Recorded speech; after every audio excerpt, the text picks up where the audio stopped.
না না না সকালে আসছিলাম ভাই একটু ধরেন না দিকে আমি সকালবেলা আসছিলাম সকালবেলা আসার পরে আমি দেখছি একটা মহিলা ফুল নিয়ে দাঁড়িয়ে দিছে ওনার উপরে হামলা হামলা হওয়ার মতো আর কি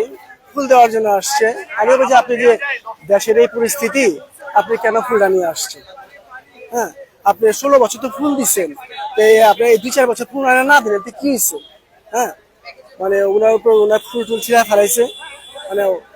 যে পরিস্থিতি হয়ে গেছিল মানে মহিলার কাপড় চোপড় ছিঁড়ে ফেলবে আমি অনেকের বাধা দিচ্ছি যে ভাই করেন না এগুলি আর মহিলারাই বকা দিচ্ছে যে আপনি কেন আসছেন এটা আসার একটা সময় না এটা তো আপনার যে একটা দেশের পরিস্থিতি এই পরিস্থিতি আপনার যে কোনো সময় অ্যাক্সিডেন্ট হতে পারে বিভিন্ন সাংবাদিকে এটা উল্টাভাবে প্রচার করছে যার কারণে আমি আবার এখানে ছুটে এসেছি আপনারাও একই লেখা যায় এরা বউ জামাই ফুল দেওয়ার জন্য আসছে আসলে আমি সেই মহিলারা চিনি না হ্যাঁ এই যে মানে এক একজনে এক এক ভাবে লিখতেছে যার কারণে আমার দোকান থেকে আসছে আমি বাধ্য হয়েছি মানে আমার তো খারাপ লাগতেছে যে মহিলাদের আমি চিনি না মহিলাদের আমি প্রোটেক্ট দিছি যে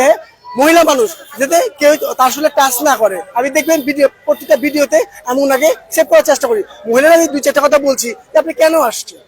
আপনার আসা ঠিক হয় নাই তো আপনি মহিলা মানুষ আপনার কলিজাটা অনেক বড় এত সাহস ভালো না মানে এগিয়ে বলছি বরাবর এই সাংবাদিক ওনার পিছনে আমি ছিলাম সাংবাদিক উল্টা ভাবে তারা ইউটিউবে সকাল থেকে মানে এক একজনে এক এক রকম ছাইরা মাথাটা নষ্ট করে ফেলছে আমি অনেক কি মানে আমি মানে বলার ভাষা নেই আমার